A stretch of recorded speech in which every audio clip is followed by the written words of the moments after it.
الرحمن الرحیم ناظرین السلام علیکم ورحمۃ اللہ وبرکاتہ۔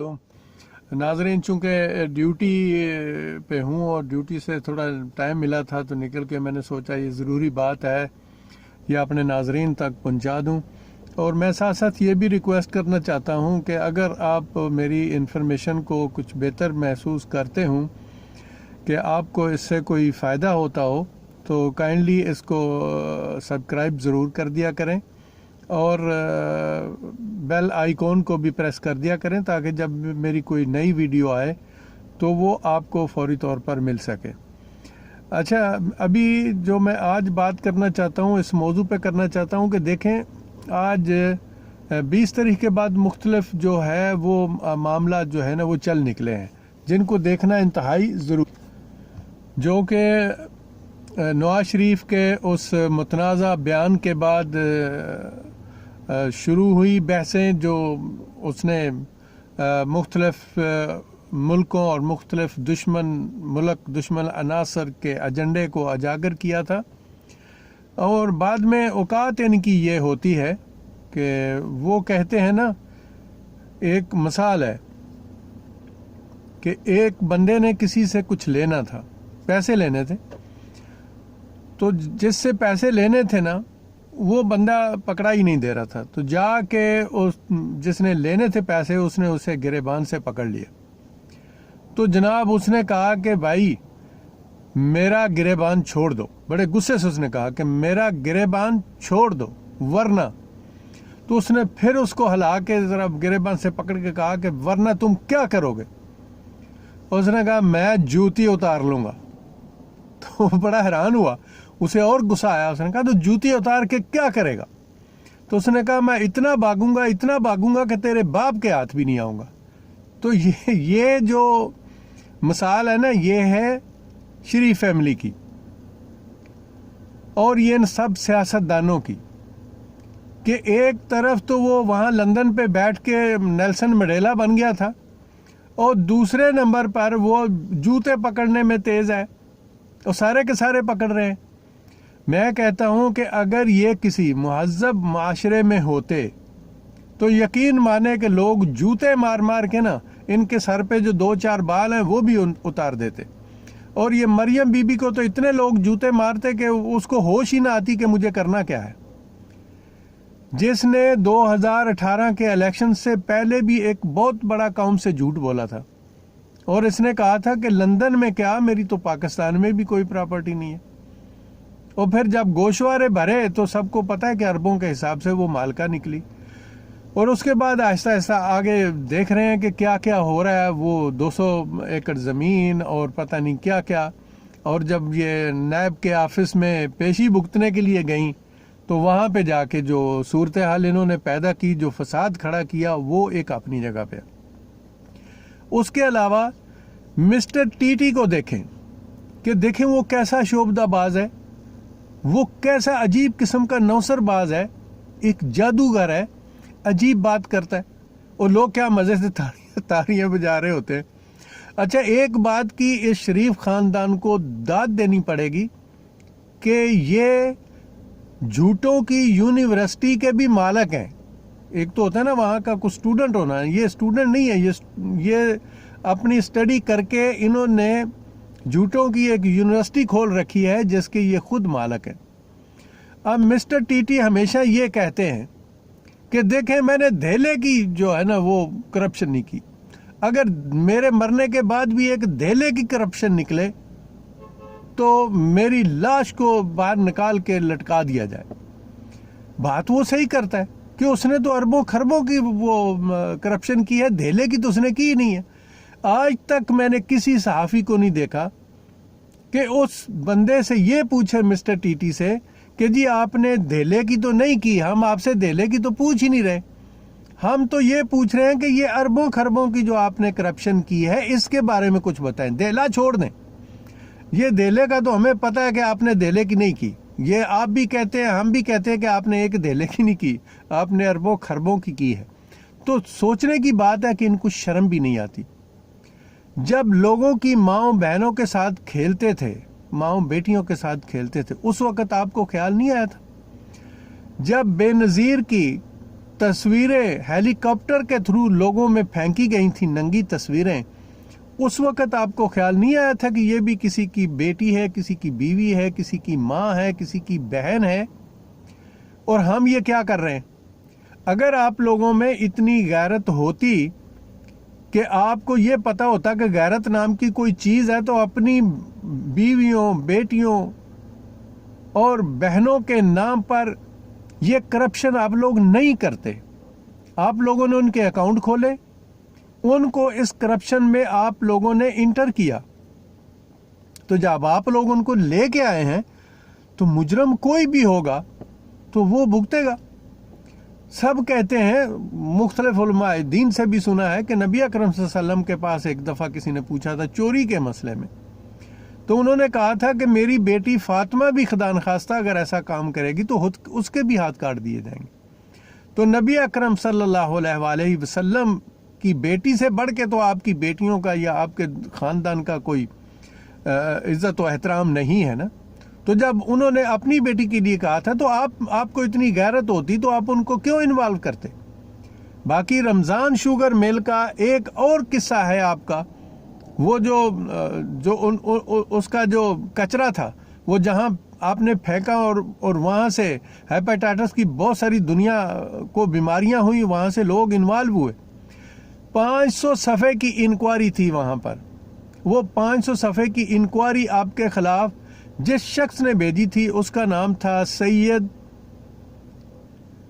اختر حسین، جو کہ اس وقت ایز اے ضلع محتسب کام کر رہے تھے، اور وہ ریفرنس انہوں نے بھیجا۔ پھر آپ اس شخص کو لے آئے جو پچھلے دنوں فوت ہو گیا، وہ اپنا حساب جا کے اب اللہ کے پاس دے گا، جو صوبے کا محتسب اعلیٰ ہے، اب اللہ کا حساب اس کا حساب ہوگا۔ آپ اس کو لے آئے، اس نے سید اختر حسین کو بھی ڈیوٹی سے فارغ کر دیا، اور 500 صفحات کا وہ جو ایک پلندہ تھا، جو ایک فائل تھی، وہ اس بندے نے آپ کے کہنے پر غائب کر دی۔ تو میں آفرین کہتا ہوں اس سید اختر حسین شاہ صاحب کو، جنہوں نے آپ کے وزیر اعلیٰ ہوتے ہوئے اس جرت کا مظاہرہ کیا کہ آپ لوگوں کے ریفرنس انہوں نے بھیجے۔ یہ الگ بات ہے کہ کسی نے ان کی قدر نہیں کی، وہ آج تک جو ہے وہ نوکری سے باہر ہیں اور کسی نے پوچھا تک نہیں ہے۔ تو وہ سارے سسٹم آپ کی رمضان شوگر مل تھی، جہاں پہ دشمن ملک کی راہ کے جو ایجنٹ تھے وہ آ کے بغیر ویزے کے ایز اے انجینئر کام کر رہے تھے، اور وہ ملک کی ہر چیز کو دیکھ رہے تھے۔ پھر آپ ہی وہ لوگ تھے جب آپ کے بھائی صاحب انڈیا میں گئے بغیر ایمبیسی کو بتائے ہوئے، یہ مودی اور ان کے باقی جو ہمارے ملک کے دشمن ہیں ان کے گھروں میں جا کے یہ دعوتیں کھاتے رہے۔ یہ کیسے؟ وہ نواز شریف اس وقت عام آدمی نہیں تھا، پرائم منسٹر تھا اس ملک کا، تو اس نے ایسا کیوں کیا؟ اس کو قانون کا علم نہیں تھا، تو اس کا مطلب ہے کہ اندر کھاتے کچھ غلط ہو رہا تھا ملک کے لیے۔ دیکھیں، ہماری جو ایجنسیاں ہیں اللہ تعالیٰ نے ہمیں یہ نعمت کے طور پر عطا فرمائی ہیں۔ میں ہمیشہ اپنی ویڈیوز میں کہتا ہوں کہ جو لوگ اسٹیبلشمنٹ کے خلاف اور جو لوگ ISI اور ہماری ایجنسیوں کے خلاف بولتے ہیں، ان کو اپنی عقل کا علاج کروانا چاہیے۔ یہ جب مری میں لوگوں کو مودی کے جو لیفٹ اور رائٹ ہینڈ تھے، ان کو جب بغیر ویزے کے منگوا کر اس سے پرائیویٹ ملاقاتیں کر رہے تھے، تو ان سب چیزوں کا کون نوٹس لے رہا تھا؟ یہ اللہ تعالیٰ نے ہماری ایجنسیوں کو اس چیز کا جو ہے نا وہ اعزاز بخشا ہوا ہے۔ ایک ایک چیز ان کی دیکھ کے کہ یہ ملک کو بیچنے پر آ گئے ہیں، پھر اسٹیبلشمنٹ نے ان کے خلاف ایکشن لیا۔ لیکن بار بار ہماری ایجنسیوں کو، آرمی کو، اسٹیبلشمنٹ کو بدنام کرنا اور یہ کہنا کہ یہ سب جو ہے یہ لوگ کر رہے ہیں، تو مجھے ایک بات بتائیں، تو جو اتنا نیلسن منڈیلا بن رہا تھا وہاں پہ بیٹھ کے، تیری بیٹی یہاں بکواس کر رہی ہے اور جھوٹ بول رہی ہے، تو پھر آپ لوگوں نے محمد زبیر کو کیوں بھیجا آرمی چیف کے پاس؟ اور پھر جھوٹ بول رہے ہیں آپ لوگ کہ کوئی نہیں گیا ہمارا بندہ۔ میں کہتا ہوں کہ یقین مانیں اگر ہماری قوم کو عقل آ جائے تو وہ ایک ایک بندہ جو ہے نا وہ گند سے جوتی بھر کے آپ لوگوں کے منہ پر بھی مارے اور آپ لوگوں کے سر پر بھی مارے اور ہمیشہ کے لیے ایک چوک میں کھڑا کر دے آپ جیسے گندے اور کرپٹ لوگوں کو جو ملک کھا گئے، ستیہ ناش کر دیا اس ملک کا۔ نواز شریف نے اپنے بچوں کے لیے تو جائیدادیں بنا لی، میں کہتا ہوں اس نے جہنم بنائی، اور انشاءاللہ تعالیٰ اس جہنم میں شریف خاندان اور زرداری خاندان جنہوں نے یہ سب نے باہر جا کے جہنمیں بنائی ہیں، انشاءاللہ یہ باقی زندگی ان جہنموں کے اندر ہی گزاریں گے، دنیا میں بھی اور آخرت میں بھی ان کا حساب جو ہے اللہ کے ہاں ایسا ہی ہوگا جنہوں نے اللہ کی مخلوق کی امانت کو لوٹا اور لوٹ کے اپنے اپنے بچوں کے لیے جہنم تیار کی۔ یہ کیسے بات کرتے ہیں؟ نہ ان کو شرم آتی ہے، نہ کچھ سوچتا ہے، اور جو لوگ ان کے پیچھے بھاگ رہے ہیں میری سمجھ میں وہ بھی نہیں آتے۔ دیکھیں میرے دوست، میرے عزیز، کوئی حل پاکستان کی مشکلوں کا نہیں ہے۔ کون پس رہا ہے؟ غریب آدمی، میرے جیسا، آپ جیسا، جس بیچارے کے پاس 2 ٹائم کی کھانے کے لیے روٹی نہیں ہے جب تک وہ کام نہ کر لے، پس تو وہ رہا ہے۔ دیکھیں نہ عمران خان صاحب پر کوئی اثر پڑتا ہے، نہ دوسرے لوگوں پر پڑتا ہے۔ اب بات ان سے پوچھیں جو 110 روپے کلو چینی لے رہے ہیں، ان سے پوچھیں جو گوبھی جو ہے وہ 100 روپے سے اوپر خرید رہے ہیں، تو بتائیں کہ غریب لوگ کہاں چلے جائیں۔ 2 سال کی اس حکومت میں اپوزیشن بھی موجود تھی، یہ ابھی جو کہہ رہا ہے میں جیل جاؤں گا، مجھے پرواہ نہیں ہے، میں ڈرتا نہیں ہوں، جھوٹے انسان، تجھے پتہ ہے کہ تو جیل جائے گا، تجھے تیری کرتوتوں کا علم ہے کہ تو نے کیا کیا ہوا ہے۔ یہ تو وہ لوگ ہیں جو کہتے ہیں کہ بالکل، یعنی وہ کہتے ہیں نا پانی میں پیشاب کیا اور مکر جانا، یہ کوئی اتنی بڑی بات نہیں ہے، لیکن یہ پانی ایسا ہے کہ یہ پیشاب کو الگ کر دیتا ہے، پانی کو الگ کر دیتا ہے۔ بات سمجھ میں آئی؟ یہ ہر چیز آپ کی پرنٹڈ ہے اور ہر چیز جو ہے وہ ڈاکومنٹڈ ہے، آپ اس کو ڈینائی نہیں کر سکتے، آپ بولتے رہیں، بکواس کرتے رہیں جتنی بھی کر سکتے ہیں۔ لیکن یہ ہے کہ نیب کا جو ادارہ ہے اس میں کوئی شک نہیں ہے کہ اس کی کیپیبلٹی پہ بہت سارے سوال ہیں اور بہت سارے سوال اٹھ رہے ہیں، اور کبھی کبھی تو یہ شک ہوتا ہے کہ یہ ان کے ساتھ ملا ہوا ہے، یہ ادارہ ہی ان کے ساتھ ملا ہوا ہے۔ میں نے بھی 1-2 پٹواریوں کی کمپلینیں کی تھیں اور ان سے معاملے طے کر کے پیسے ویسے لے کے انہوں نے مجھے جواب دے دیا جی کہ یہ کہانی جھوٹی ہے۔ بھائی میرے پاس ثبوت ہے، کہانی جھوٹی کہاں سے آ گئی؟ میرے پاس ڈاکومنٹ ہے، مجھے ذاتی طور پہ مجھے بھی لوٹا انہوں نے، تو یہ کیسے جھوٹ ہو گیا؟ لیکن جو ادارے بیٹھے ہوئے ہیں وہ خان صاحب کے ساتھ کام کرنے کے لیے تیار نہیں ہیں۔ ابھی دیکھیں عمر شیخ کو جو لے کے آئے ہیں، آئی جی غنی صاحب کو لے کے آئے ہیں، اللہ کرے کہ کچھ بدل جائے، لیکن ان کے لیے ڈرامے تو بہت ہوئے، شامتیں بھی سب کی آئی ہوئی ہیں اور وہ ان کے بارے میں رپورٹیں بھی بہت ہیں جی، اتنے آئی جیوں اور اتنے ڈی آئی جیوں نے ان کے خلاف لکھا۔ میں کہتا ہوں اگر وہ ریفارم لے آئے پنجاب کے اندر تو ان کی جو بھی غلطیاں تھیں اور جس نے بھی لکھا تھا ان کے بارے میں وہ سب جھوٹ لکھا ہوا تھا۔ اگر جھوٹ نہیں ہوتا تو وہ بندہ ریفارم نہیں لے کے آتا۔ ابھی دیکھیں یہ جو چل رہا ہے یہ اپنی جگہ پہ۔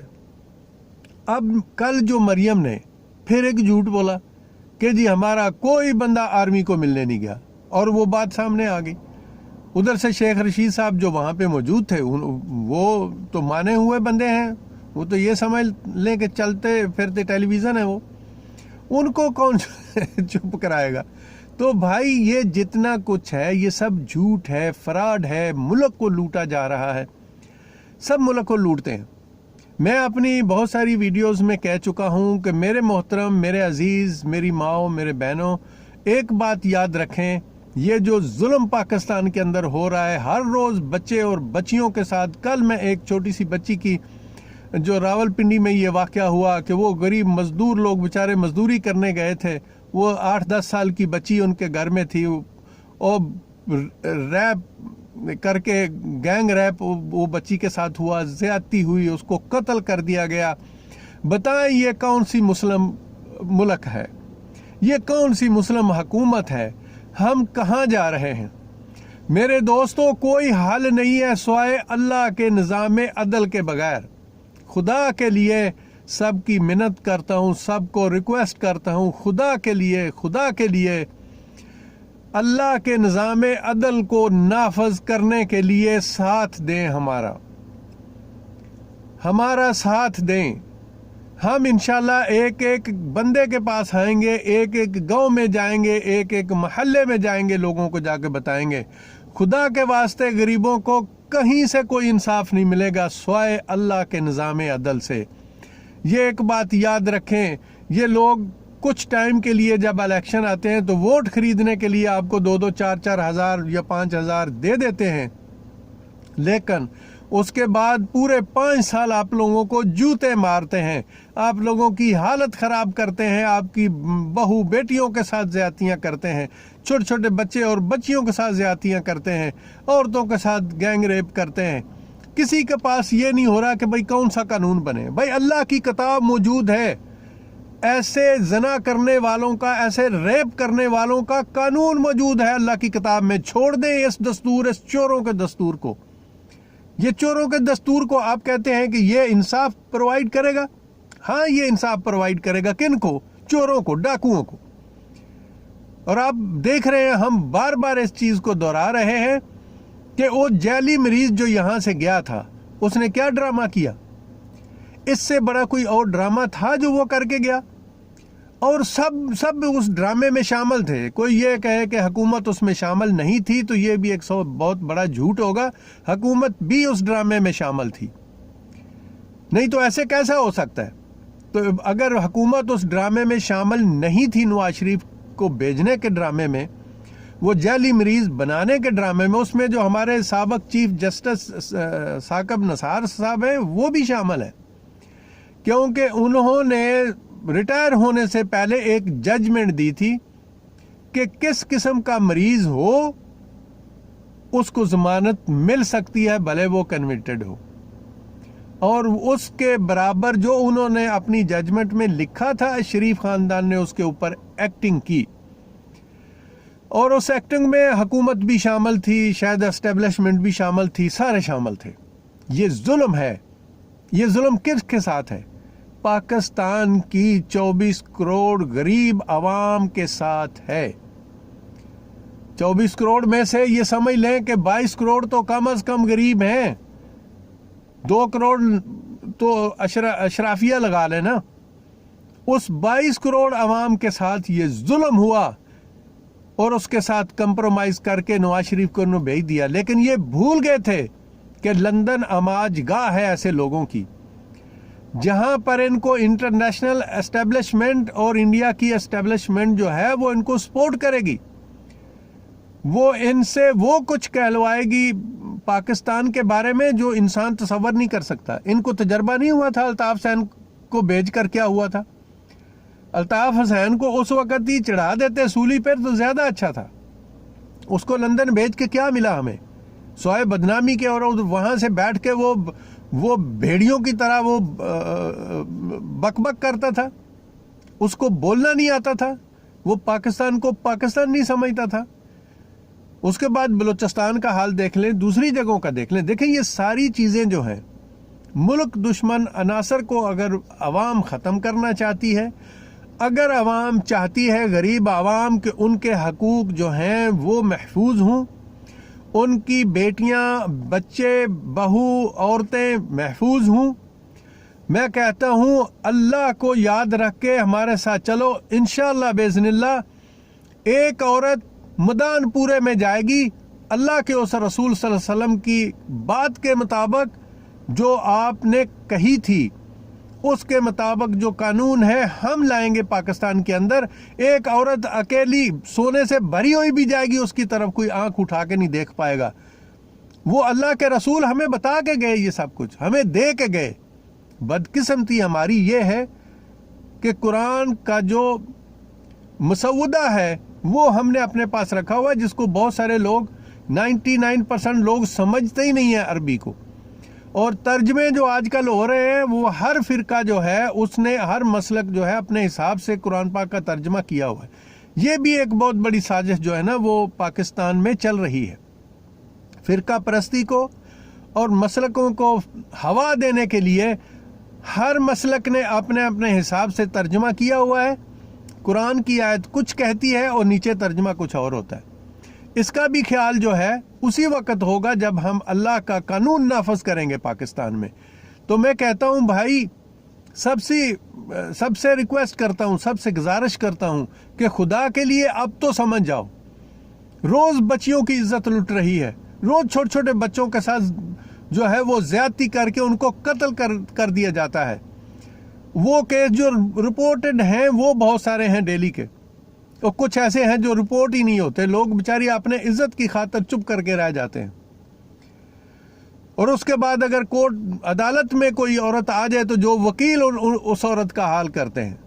یہ تو میں نے سنا تھا کل بابر اعوان صاحب کہہ رہے تھے کہ اس کے لیے ہم قانون بنا رہے ہیں کہ وہ ویڈیو لنک کے تھرو اس کا بیان قلم بند کیا جائے گا اور اس کے بعد عدالتوں میں عورت کو نہیں لایا جائے گا. یہ بہت اچھی بات ہے، لیکن اس چور جو قانون ہے اس میں ہم کچھ نہیں کر پائیں گے کسی کے لیے بھی.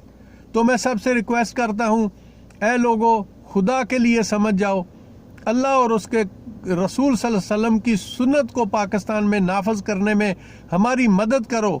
ہم آپ کو وہ سب کچھ دیں گے انشاءاللہ باذن اللہ جو اللہ کی طرف سے سب کے حقوق کے لیے آیا ہے. اس جو اسلامی قانون ہے اس میں صرف یہی نہیں ہے، یہ ہر یونین کونسل کی لیول پر ایک باقاعدہ بیت المال ہوگا انشاءاللہ.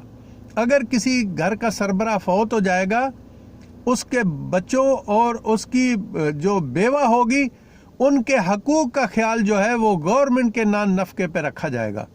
کسی کو بے عزت ہونے کی ضرورت نہیں ہے. اللہ کے دین میں اللہ کے رسول صلی اللہ علیہ وسلم نے ہمیں اس دنیا میں آ کے عملی طور پر کر کے دکھایا کہ کس طرح آپ لوگوں کی عزتوں کو جو ہے وہ پروٹیکٹ کریں گے. اور جہاں تک جرم کا مسئلہ ہے تو یہ جرائم انشاءاللہ تعالی پاکستان سے ختم ہو جائیں گے. جس جماعت کے ساتھ میں چل رہا ہوں، جس جماعت کو ہم لے کے آ رہے ہیں، وہ جماعت اللہ کا لاکھ لاکھ شکر ہے آج پاکستان میں آپ دیکھ رہے ہیں کہ ہر کوئی کرپشن میں پھنسا ہوا ہے. لیکن اس جماعت کے بارے میں کوئی مائی کا لال پورے پاکستان یا پاکستان سے باہر سے کوئی بتا دے کہ اس میں ایک بھی شخص جو ہے ان کا وہ کرپشن میں مبتلا ہے. تو دیکھیں یہ نظام سارا چل رہا ہے، لیکن یہ ایسی جماعت ہے جو ملک میں فساد پیدا نہیں کرنا چاہتی. یہ ملک میں ایک پرامن طریقے سے انقلاب لانا چاہتی ہے. یہ ملک میں اللہ اور اس کے رسول کے قانون کو نافذ کرنا چاہتی ہے پرامن طریقے سے. اور وہ کیسے ہوگا؟ وہ آپ لوگوں کے تھرو ہوگا. دیکھیں جو نظام اس اسلامی قانون کے اندر ہے، انتخابات کا نظام بھی ہر گاؤں سے، ہر محلے سے، ہر گلی سے جو ہے نا وہ لوگ منتخب کیے جائیں گے. یہ سسٹم نہیں ہوگا یہ جو چوروں کا سسٹم ہے کہ ایک بندہ اسلام آباد میں بیٹھا جو ہے وہ سندھ یا پنجاب کے کسی گاؤں کا یہ بتائے گا کہ ان کو مسئلے کیا ہیں. اس گاؤں کا شخص ہوگا جو منتخب ہوگا انشاءاللہ باذن اللہ، اور وہ حکومت کے ایوانوں میں بیٹھے گا اور اپنے مسائل بیان کرے گا. اور ہر یونین کونسل لیول پر انشاءاللہ باذن اللہ ہر چیز اویلیبل ہوگی. حکومت بھی ہوگی، قانون بھی ہوگا، پولیس بھی ہوگی، ٹیکس کلیکٹ کرنے والے ادارے بھی ہوں گے. یعنی ہر قسم کا تقریباً اس نظام عدل میں، اس نظام اسلامی میں تقریباً جو ہے وہ 90% سے زیادہ لوگ جو ہیں وہ انشاءاللہ تعالی گورنمنٹ کے ملازمین ہوں گے. تو اس لیے ہم کہتے ہیں سب کو آزما کے دیکھ لیا آپ لوگوں نے، اللہ کے قانون کو بھی دیکھ لیں، اللہ اور اس کے رسول کی سنت کو نافذ کر کے پاکستان کے اندر دیکھ لیں، اور پھر دیکھیں کہ انشاءاللہ تعالی اس کا کیا امپیکٹ ہوتا ہے. اور انشاءاللہ ٹھیک ہوگا اور بالکل کلیئر ہوگا. خدا کے لیے یہ ان جھوٹوں اور لٹیروں سے 4-4 5-5 ہزار مت لیں. اللہ اور اس کے رسول کی مدد فرمائیں. اللہ اور اس کے رسول کے قانون کو نافذ کرنے میں اس جماعت کی مدد کریں، تاکہ آپ لوگ جو ہے اور آپ کے آنے والی نسلیں جو ہیں وہ سکھ اور آرام سے اور انصاف سے اپنی زندگیاں گزار سکیں. اس سے بہتر اور کیا ہوگا؟ آپ آئیں تو صحیح. آپ بھول گئے ہیں انسان بھول چکا ہے کہ وہ دنیا میں کس لیے آیا تھا. بھائی ہم سب امتحان دینے کے لیے آئے ہیں. قیامت والے دن کسی کا پڑھا لکھا ہونا یا ان پڑھ ہونا یہ ایک برابر ہوگا، کیونکہ یہ کرامن کاتبین جو اللہ تعالیٰ نے ہمارے جو فرشتے بٹھائے ہوئے ہیں لیفٹ اور رائٹ میں، یہ سب کچھ لکھ رہے ہیں. اور انسان اس وقت بہت پریشان ہو جائے گا قیامت والے دن کہ یہ کتاب تو ایسی ہے جس نے ایک ذرا سی بھی چیز نہیں چھوڑی، ہر چیز اس میں لکھی ہوئی ہے. تو اس لیے خدا کا واسطہ ہے بچ جاؤ، دنیا کے ساتھ ساتھ اپنی آخرت کی تیاری کرو. یہ دنیا کمرہ امتحان ہے. اللہ نے اپنی کتاب قرآن پاک سلیبس بنا کے بھیجا اور نبی اکرم صلی اللہ علیہ وآلہ وسلم کو ایک بہترین استاد بنا کے اس انسانیت کے لیے بھیجا. خدا کے لیے اللہ کی طرف لوٹ آؤ، اس کے علاوہ کوئی حل نہیں ہے. آپ کی دنیا بھی بہتر ہو جائے گی اور انشاءاللہ تعالی آخرت بھی بہتر ہو جائے گی. اس جماعت کے اندر کسی کا خاندانی کوئی سسٹم نہیں ہے. اس جماعت کے اندر جو قابل لوگ ہیں وہی اس سیٹ پہ ہیں، اور ہر گاؤں سے، ہر محلے سے، ہر جگہ سے لوگ جو ہیں وہ سلیکٹ ہو کے حکومت میں آئیں گے، اور انشاءاللہ تعالی کرپشن نہیں ہوگی. یہی پولیس جو ہے یہ آپ لوگوں کی خدمت کر کے خوش ہوگی. آپ لوگ پولیس اسٹیشنوں کو اپنی امن کا گہوارہ آپ لوگ سمجھنے لگ جائیں گے. انشاءاللہ تعالی اللہ کے قانون کو نافذ کریں اور اللہ کے قانون کو دیکھیں کہ وہ کس طرح آپ لوگوں کو انصاف پرووائڈ کرتا ہے. اس کے ساتھ ہی اجازت چاہتا ہوں. اللہ ہم سب کا حامی و ناصر ہو اور اس ملک کا بھی حامی و ناصر ہو. اللہ حافظ.